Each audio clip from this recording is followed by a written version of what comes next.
Welcome to another episode of The Breakdown. I am so excited for tonight's conversation. I have been talking to people uh, a lot over the last couple of weeks about the Alberta politics realm, and the most striking thing to me, other than the dystopian hellscape that our political conversation has turned into, is man, the youth are showing up, and this is unprecedented. In 7 years of doing the breakdown, I don't think I've seen so many young Albertans saying, whoa, whoa, whoa, whoa, whoa, whoa, whoa, this is not cool. We're not going to just stand by and do nothing. I'm very excited to welcome another group, another one group of Alberta students who are they're next leveling this, because not only are they using their voices, they're creating a whole new association to make sure that when they use their voices, those voices are heard. I'm very excited to welcome from the fledgling Alberta Students Association,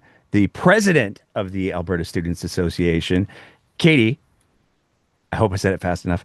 And who is the president of the Alberta Students Association, and Kai, who is the vice president. Thank you both so much for joining us tonight. Thank you so much for having us.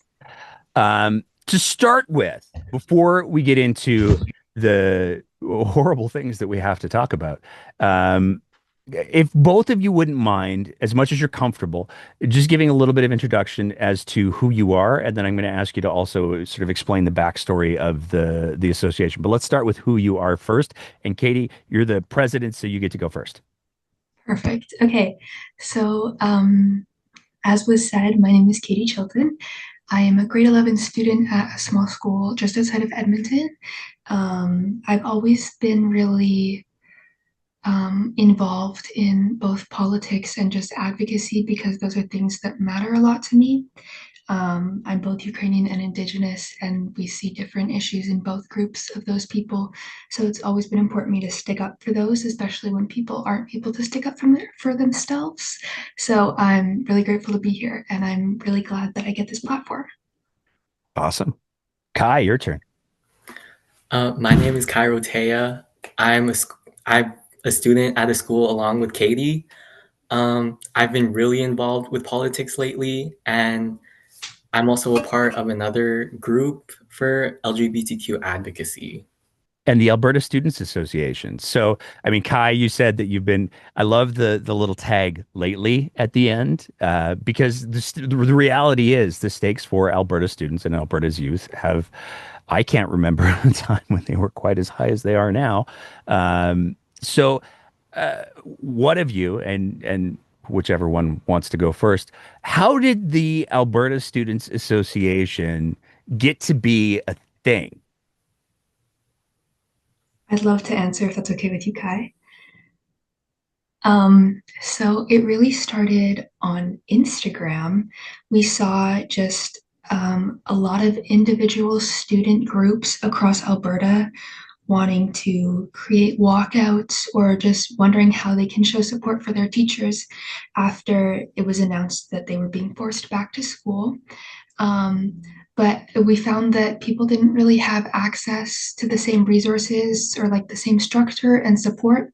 So through that, we met a bunch of wonderful, amazing people from across Alberta, and we decided to create a provincial network. So the ASA has just become a place where students can share their ideas, help share governance ideas, advocate together, and just build some consistency across all of the schools and help other students. Anything you want to add to that, there, Kai? Pretty much, yeah. We all met through the talks about the strike, and we were starting to collaborate with each other to organize a province-wide walkout, which actually turned out really successful. We just want to send a clear message to the Alberta government that it's affecting us too. And I want to be clear, because we talked about this in the pre-interview a little bit.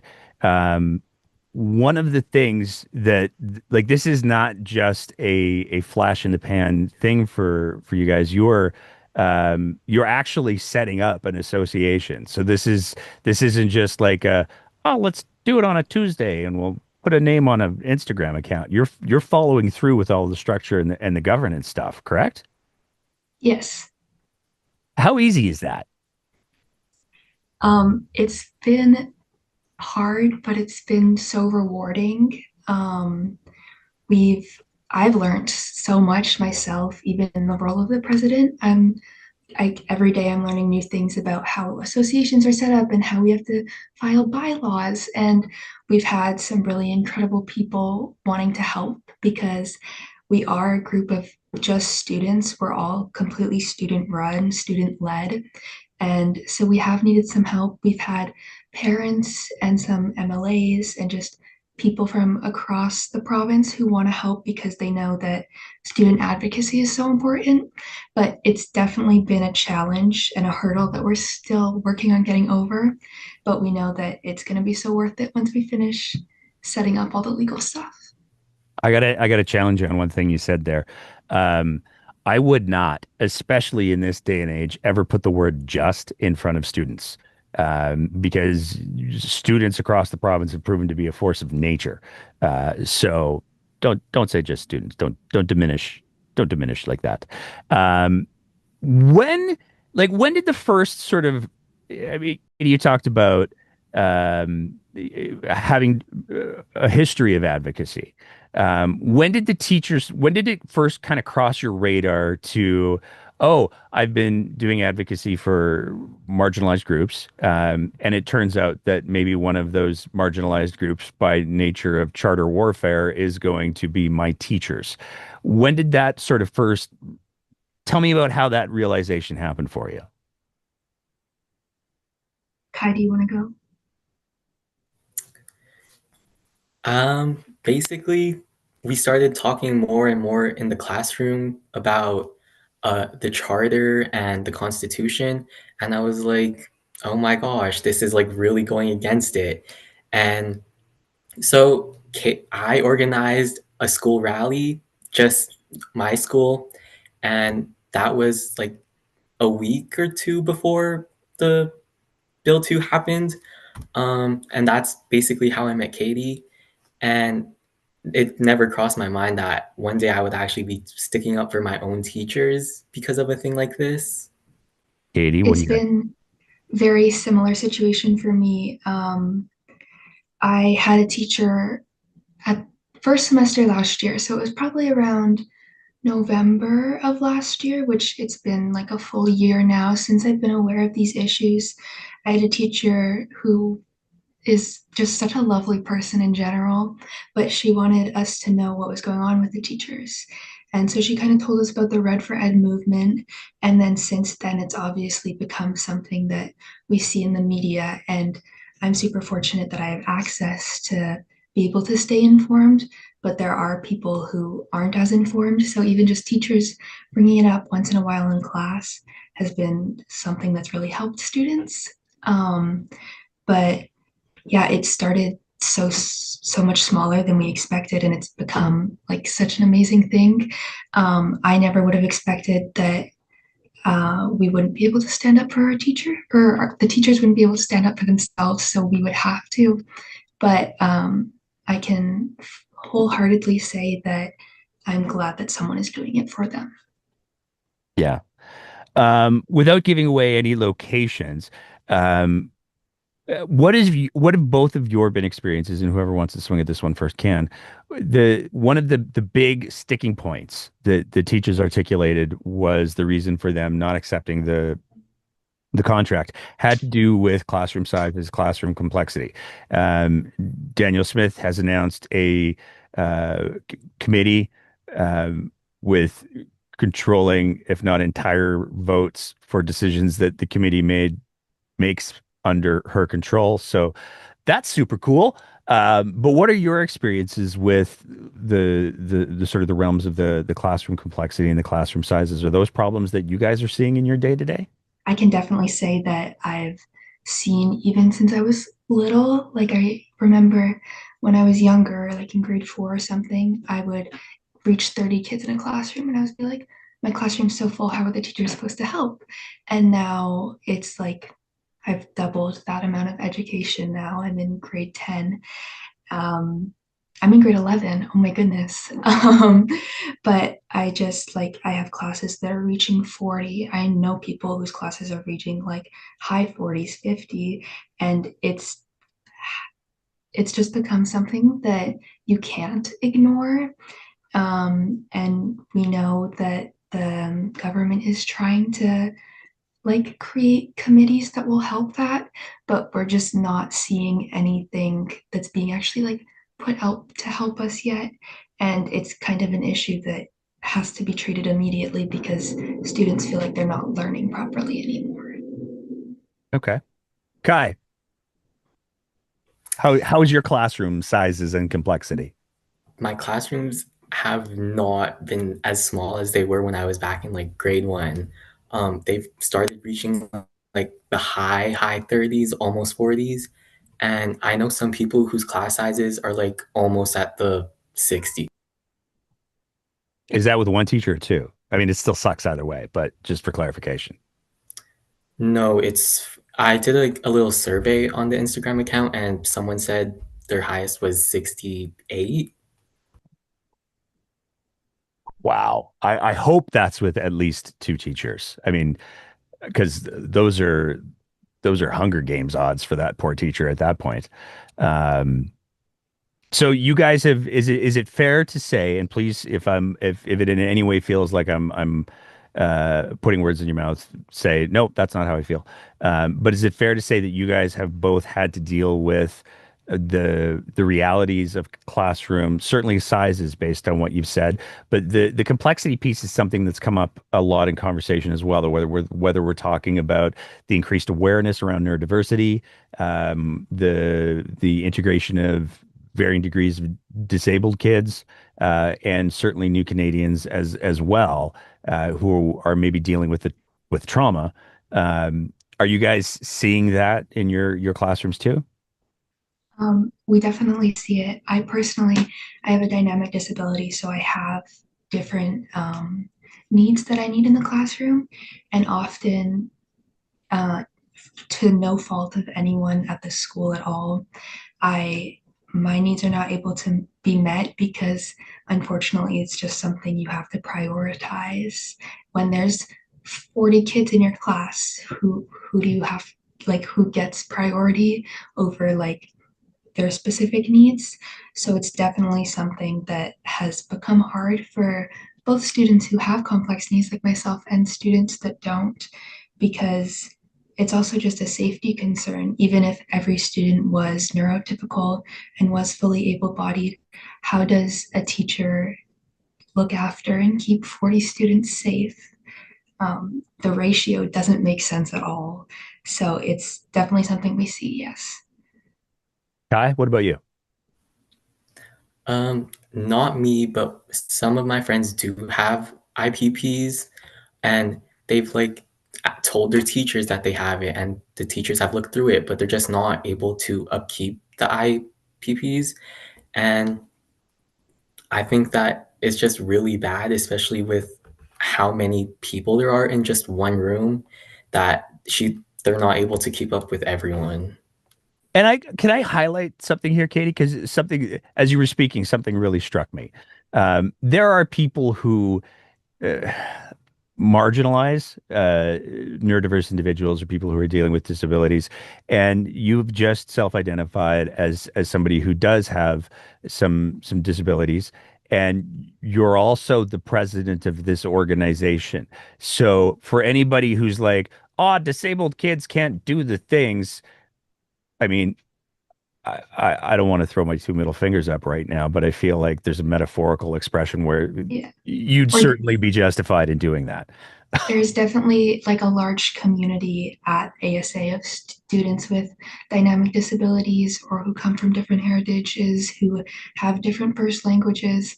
And so it's definitely something that just proves like you can use your voice no matter what. And it's been something even powerful for like on my behalf, the fact that people like I was voted in as president. It's been something even for my personal journey as someone with a disability. It's been really like eye-opening. Like it doesn't really matter at the end of the day.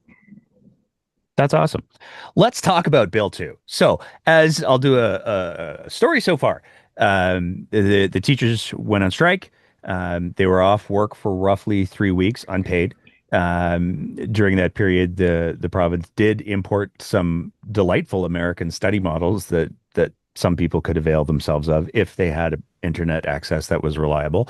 Um, and then we had the legislature come back into session, and Daniel Smith and the UCP introduced Bill 2, which was the bill that forced teachers not just back to work, but tied their hands in regards to how they could advocate going forward. Because for anybody who has not been following the show for the last ever, it also invokes Section 33 of the Charter of Rights and Freedoms, which is colloquially referred to as the Notwithstanding Clause. Notwithstanding Clause exists to say, hey, those are some really charter rights that you have, really nice charter rights that you have there, but they're super inconvenient for us right now. So we're just going to take them away. We're going to set them aside for a period of 5 years. This was not the only tool that the UCP had available in their toolbox. There were other steps that they absolutely could have taken, but it would have been work, apparently, to listen. And they didn't want to do that without invoking the notwithstanding clause. So I guess when you're trying to listen to teachers silencing them is a really good first step. But what was your like to each of you, and I'll go to Kai first this time, so you have time to unmute. What was your immediate reaction when I mean, there was a lot of rumblings that the Daniel Smith and the UCP were going to use the notwithstanding clause, and then they did. What was the first time that you were like, wait, they could do what? And they're going to do what? I first started realizing that when I started learning more about Bills 26, 27, and 29, when they were going to invoke the notwithstanding clause. And I was like, okay. And when we were talking about it in class, my teacher was just like, yeah, it's only supposed to be used for like emergencies and stuff. And obviously, none of these were emergencies, which is just really not that great. Katie, what do you got to add there? When did you first realize like, oh, they've got their finger on the button? I didn't even like I knew about it and I was learning so much during the strike about how the legislature works, and it kind of showed me um, that there are some things that they keep away from the youth because of these reasons. But so many of us know so much more now. But I didn't even think that it would actually happen until that night. I remember there was a group of us from ASA. We were watching the live stream in the legislature. We were up until like 2 a.m. when the final decision was made. And it didn't really like register with me until probably 11 o'clock at night when they started like moving forwards, and like you could tell they were trying to push it aside. And I was like, they're actually going to do this. They're going to take away the teacher's right to strike, and not only to strike, but to speak up about the students in their classrooms and the conditions of those classrooms. So I didn't notice or like really register it until the day that it happened. And this is not the only area. You brought it up, Kai, so I'm going to go there. This is not the only area that the current government has said that they are going to invoke the notwithstanding clause. You referred to bills 26, 27, 29. Those are to do the shorthand version. Those are the bills that not only require the opt-in for sexual education for youth, they also require the parental notification if youth want to use different pronouns or names. And they are also the sports bills, as well as the bill that eliminates, in effect, medical care for gender diverse youth, which. And I feel like this is important to highlight because by the time that this goes to air, they'll probably have done it. But there's this one of those cases, particularly the one about gender affirming care. One of those is before the courts currently. A judge has issued an injunction saying that if these measures were enacted right now, it would cause irreparable harm to youth. And so the ability for the government to say you're not allowed to provide these things anymore has been, in effect, put on hold for the time being. And there is action before the court right now. So if worst comes to worst, which it probably will because we live in Alberta, um, and the provincial government does decide to put forward a bill this week invoking Section 33 for those pieces as well, um, that will be superseding a court action that is going on. And it will be superseding a judge's determination that these policies will cause real and irreversible harm to gender diverse youth. I'm going to go to you again first, Kai, because you said that you've been involved in advocacy groups for LGBTQ2S plus youth. Um, what's your reaction to that? What are your thoughts on that? And if I said anything in there that you disagree with or whatever, feel free to be like, well, Nate, I think you kind of got that wrong. Yeah, so obviously these bills aren't good, because not only does it basically out you to parents, it could cause danger to you if you are outed to your parents. But with the gender affirming care, it's not like people are like, they're just puberty blockers. There's like no actual surgeries going on at such a young stage and age that obviously if they're going to stop taking those puberty blockers and such, it'll cause health damages too. And I think that's an important point that you bring because when we talk about, this is one of the things that has been grossly misrepresented by the bigots on the social medias and occasionally the Premier of Alberta. Puberty blockers do not cause irreversible change. They press pause on puberty, and there's plenty of medical experts who have stepped up and said that once the puberty blockers are not being taken anymore, puberty can restart unless it's dealt with something like hormone replacement therapy that happens at a later age. In regards to the surgeries piece, there are no bottom surgeries done in Alberta, period, end of sentence. And the last years that we have data for in Alberta, there were 8 top surgeries done on youth. And the specific reasons for why are opaque. So whether or not it was part of treating somebody who was dealing with gender dysphoria or whether or not it was dealing with somebody like a boy who has gynecomastia, if you guys know what that is. If you don't, you can Google it. Uh, we don't know which was what in there. So we're talking about a percent of a percent of a percent of the population that this stuff affects. And you're absolutely right. Katie, what do you want? Anything you want to throw into the mix there? Because you were kind of leaning in.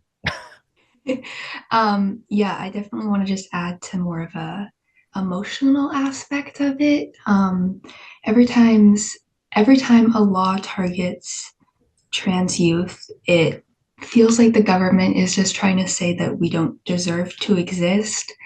And youth specifically are still figuring out who they are. And these laws make us scared to even try.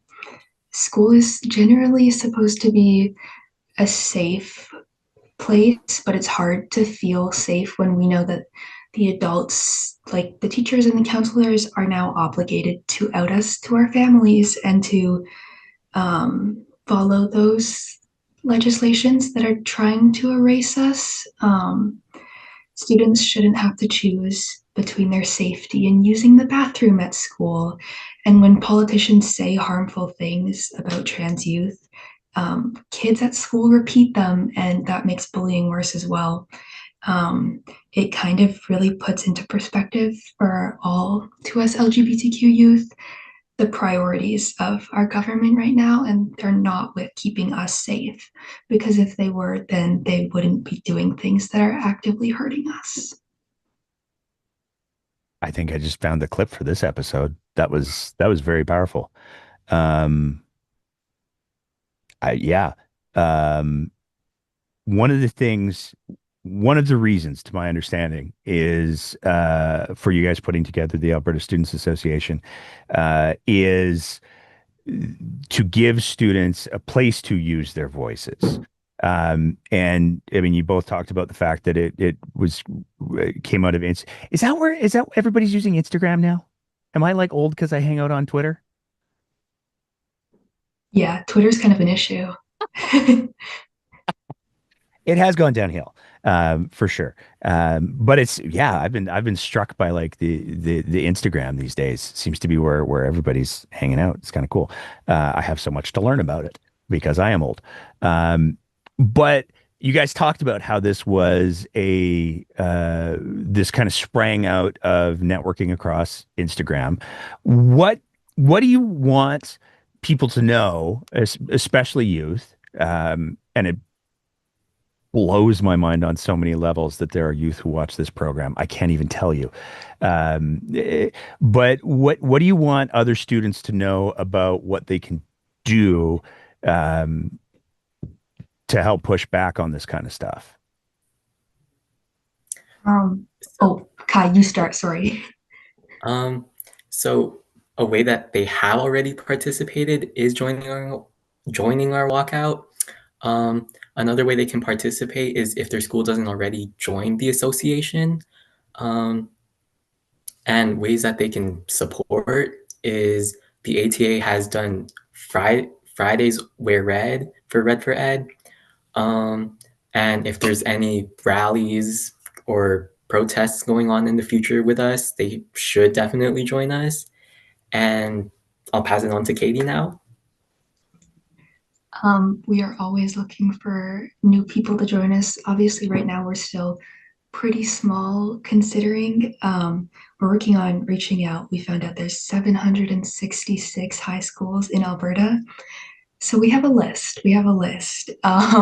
We've got a few people to talk to, but I think the most important thing for students and youth to realize is that we're not powerless and we can push the government to actually follow through on their hiring and their promises for teachers and educational assistants. And honestly, even just talking about it helps. If students understand what's going on, it's harder for the government to pretend that everything is fine. I love that. I have a question for you because, like, this is one of the conversations that has been that us old people talk about is because I think that the leverage and the power that youth have in this province is grossly underestimated. Not only in the sense that give all y'all a couple of years, you're going to be voting, and for those of you that have been, you know, wronged in the way that many of you feel that you have, as I choose my words carefully. Um, you're going to remember 2025 for sure. But there's also another piece that I find really interesting. And that is you guys have like it's November, Christmas is coming. There's going to be some family get-togethers, and you guys have the potential to really impact those. Is that something that you think like? And I recognize that telling grandma or grandpa like, "Hey, do you realize that they are messing with me? They're messing with my education. They're messing with my friends. Do you realize that all of this is going on?" Yeah, we'll get to the fruitcake in a bit, but first, let's take a minute. Do you think that's something that you would encourage other youth to do if they're safe to do so? And I should probably throw that caveat in there. But definitely, I was just going to say, like, um, there are even like a lot of people who are older than us or wiser than us who don't understand the ramifications because it doesn't really affect them. This, especially if they don't have like children in schools. If you have an uncle and aunt who don't have kids, they probably don't know what it's like to be in school right now. Um, so yeah, definitely if you're safe, speaking up is so important. And a lot of the members in the ASA right now are grade 11, grade 12. So next election, we will all be voting and we will remember all of these things that have happened.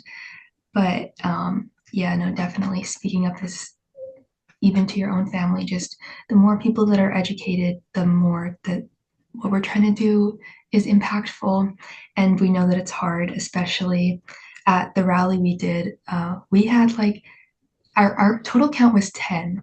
10 all elderly people flip us off, a group of teenagers standing outside of our school who wanted to be educated. God forbid some kids want school. We had 10 elderly people flip off us teenagers standing outside of our high school. So that was like really eye opening for all of us. Really, So some people just don't understand. They just aren't educated on it. So yeah, it's definitely our responsibility to help.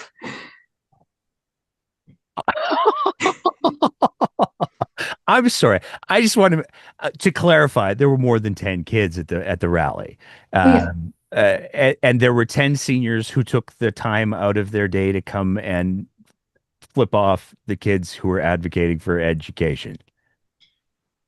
Yeah, but it kind of just like encouraged us a little more. In the end, we were like, okay, like let's see how many we can get to.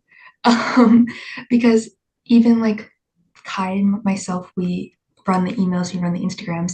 When people message us and they're like, you guys are destroying the youth. I'm so grateful that my kids are out of the school. I'm like, okay, that makes me want to educate you more. Like it just helps us realize that people aren't really super involved with things that don't affect them. The other thing I will just say, for you, you probably know this already. There's a lot of fake accounts that like to send horrible things to people. You should see the DMs that we get. It's that we get a lot of really supportive ones, but then we have to get other ones, and sometimes they get reported to the police. Um, Kai, what do you have to add to what Katie said? You're gonna ruin Christmas? Would you advocate for people to ruin Christmas? Should they get the gifts first and then ruin Christmas? What's the strategy here? The strategy is definitely get gifts and then ruin Christmas. Well, not ruin Christmas, but advocate for what's right. Advocate for yourself, your education, all the other things that you can do just to spread the knowledge about your education and that it affects you directly of what's happening in classrooms instead of just, oh, the teachers want more pay. Well, and I think it's clear with the offer. The teachers were not thrilled with the boilerplate offer that the government's been giving everybody in the public service. But their biggest concerns were the classroom conditions and the classroom complexity. And I think that one of the things that is, and please correct me if I'm wrong, but I think one of the things that is really important in keeping in mind in all of this is that there is a boiled frog that happens in the education system where kids come up through the education system and they see their classrooms are getting bigger and bigger and there's that sense of like this is just normal, but that normal doesn't mean good enough. And I think that there's so many different reasons why youth can ruin Christmas after they get their gifts, and New Year's and all of the other holidays that occur at the holiday season. I think that there's lots to talk about that doesn't have to be one specific thing because there's just so much that's wrong. Um, what do you like? I had a group of students on a couple of weeks ago, and one of the questions that I did not want to ask but had to ask was, how does this make you feel about the province? And I did a poll of I think we had 15 youth that showed up for that episode, and I think three said that they were thinking about staying in the province once they finished high school. What is when you have a government that's saying to teachers, hey, we're going to invoke this nuclear option on the Charter of Rights and Freedoms, and also we're going to do it on these other things. What message does that send to you, and what are you hearing from the other youth in your orbit about how they're interpreting the use of the notwithstanding clause and all of this stuff?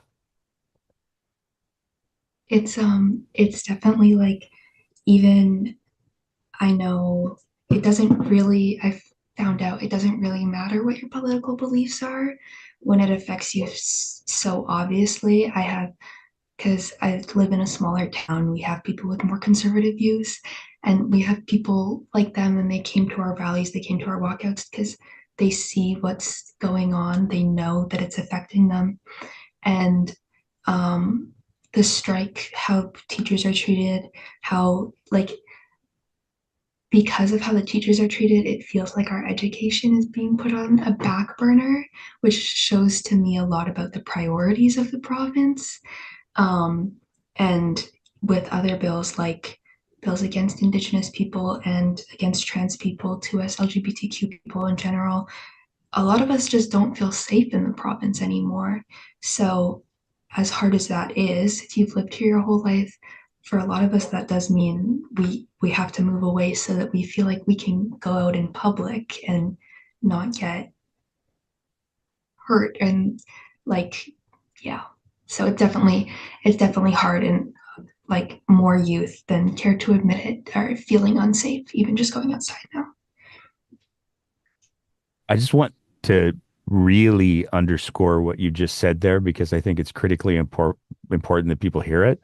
Um, there are youth who are afraid to go outside because of the rhetoric and the climate that is going on in this province. That just is so heartbreaking. Um, and it is so much less than like it goes without saying, but it is so much less than what youth in this province deserve. And I'm making it very hard to make jokes. Um, Kai, what do you got? What do you got to add to that? What are you hearing? I'm definitely not going to be staying in this province, but I will remain in Canada just because I fear the United States is worse. Right? Um, Thank you for that. We got a little bit of levity in. yeah. I feel like it sends a message to everyone that even if you're not within a political standing or view, that the government will still do things that affect you. And it's just really hurtful to the groups that they are affecting and the groups that affect that group, if that makes sense. And yeah, to add on to what Katie said, some of us aren't like, don't feel safe to go outside because of the name they're putting on us or like the way they spread misinformation on media.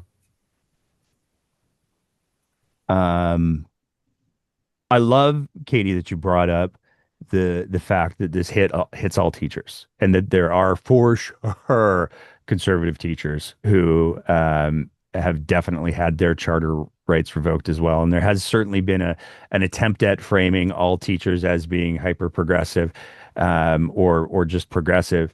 If only that were the case. It's not.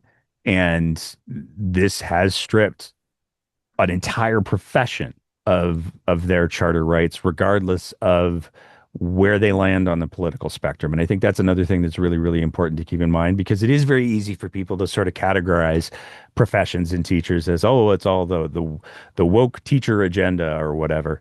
And it's not. And so highlighting that you're from a small town and that you have lots of conservative teachers who are also having their charter rights stripped, I think is critically important. Um, where do people go to, like, you're building this organization? Where do people go to get engaged with it? I'm guessing Instagram. Um, they can either, yeah, reach out to us on Instagram or they can text our number or email. Okay. Do you guys got a website yet? We're still in the development process of it. It's like as we speak, I think our two website designers and managers are doing, ooh, they're doing the background design because they were like trying to educate me as like there's the foreground programming and the background programming, but it's happening and it's going to be so cool. So yeah, the website's coming out. We've got the email, the phone number, the social medias. So yeah. Awesome. Um, I'm going to break my own rules here. And I'm going to put a cut in there because I have a question that I want to clarify, but I don't want to get anybody in any trouble. So this next little bit here does not have to go into the episode. And I want to be really clear about that. Use some language, Katie, that I want to provide the opportunity to clarify. And if you don't want to, if you're not comfortable, I do not want to make you uncomfortable. I do not want to put anybody's safety at risk or anything like that. But the way that you were speaking, and you are under no obligation to answer this question. You can just be like, you know what, let's just go move on. And all of this will get edited out. Um, the way that you were speaking, are both of you members of the 2S LGBTQ? Okay. Um, no, and the reason why I asked, there's a bunch of reasons why I asked that. And after if you want this cut out, like I said, 100%, we'll cut it out. All you have to say is just, yeah, no, please leave that out. But I want, regardless, one way or the other, I want the two of you to hear this. It is reprehensible what this province is doing to the 2S LGBTQ community in this province. It is appalling to me, and embarrassing and horrifying. And I could go on with like a thesaurus with the adjectives that I want to use for how outraged I am at how this government is choosing to punch down on 2S LGBTQ youth. And I'm just so sorry that this is how they're choosing to wield their power. It's gross. Um, uh, and so I wanted to make sure that that reality was acknowledged. And I wanted to also say thank you, for choosing to trust the breakdown as a platform to have this conversation. Um, so thank you for that, sincerely. And if you want all of that edited out, I will 100% take it out. If you want it left in, I will leave it in. It's entirely up to you.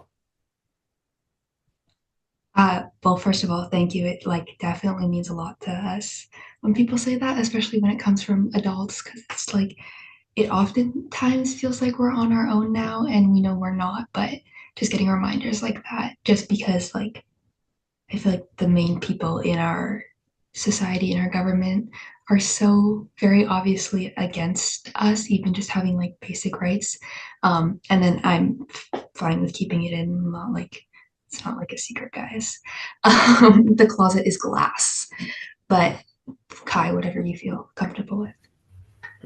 I definitely want it in because I want people to see that it's not just the woke liberals, but definitely, yeah, keep it in because it's something that is, I don't want to say normalized, but it's something that's still an ongoing issue that we need to address. And I'm gonna just throw on the end there, given your guys' permission to leave that in, which I like that I just broke all of my own rules with that little segment there. So I'm sure I'll probably get some DMs about it. But your reaction, both of your reactions, says to me that more people who fall in my demographic need to do a much better job of speaking out and calling this out for the bullshit that it is. And so to my audience, get on it, because these kids need to know that they're not alone, because they're not. And I can tell both of you that I've been to a bunch of rallies. There's a whole bunch of people who are pissed off, and it's got to suck so much to be in a small town where you don't get to see that like urban centralization of power. But you please know that you're definitely not alone, and there's a lot of people who are desperate to stand beside you. Um, I want to give each of you the opportunity to say anything else it is that you want to say. I'll go to Kai first, just so that we're not doing the weird mute button stuff. But I love the closet as glass. But is there anything else that you want to say? Is there anything else you want people to hear? Is there anything else you want people to know? I've definitely seen the comments and like DMs about us being ran by teachers and the walkout being run by teachers, which I definitely want to say that we were not led on by teachers, that we're the ones who did this, um, and that the teachers aren't using us as little The chess pieces. pawns. Yeah, and that there's no teacher involvement in this whatsoever because they're not even allowed to talk about it. Well, I mean, it's a great point. And I go back to the live show that we did in Calgary a couple of weekends ago, and we had a bunch of teachers there. One of them was on stage, and she was like, "I'm lucky if I can get my students to do homework. You think that I'm going to be able to get them to organize civil unrest? Come on." Katie, what do you want people to hear? Um, I first want people to know that even if you like don't think that people are with you. People are with you. And I think it kind of shows like Kai and I as kind of public figures for the ASA and stuff. We don't really care what people think and like how the backlash we get. But if like the two of us, it makes us feel like affirmed and cared about when people say it. Imagine how people who do really take all of those comments to heart feel. So, for everyone who has stuck up for trans youth, for students in general, thank you. And please reach out if you have any questions for either of us. And then, like Kai said, before you send us some hate, just remember these are the faces behind the emails that you're getting. When you tell us some pretty graphic things, just remember who's receiving them. You both are so amazing, and you're both so brave, and you are an absolute inspiration. And I will leave it at that because otherwise I'm going to end up getting all the feels and make a fool of myself. Thank you so much for taking the time to chat tonight and doing what you do. I look forward to following the Albertan Students Association, and please keep me in the breakdown in the loop for what you guys are doing in the future. Would love to have a follow-up conversation because until the grandparents and the parents start getting pissed off at this government, they're not going to stop until we have an election. So um, I, it makes me sad to say that I think we will have the opportunities for follow-up conversations, but I think we will have the opportunities for follow-up conversations. Both of you are welcome on the show anytime. Thank you so much for having us. It means a lot to both of us. And that's it for another episode of The Breakdown. As always, if you appreciate the kind of content that we're trying to produce here, we would love nothing more than if you thought about signing up to be one of our Patreon sponsors at www.patreon.com/thebreakdownab, where for just the price of a fancy cup of coffee a month, you can help us continue to produce this kind of content.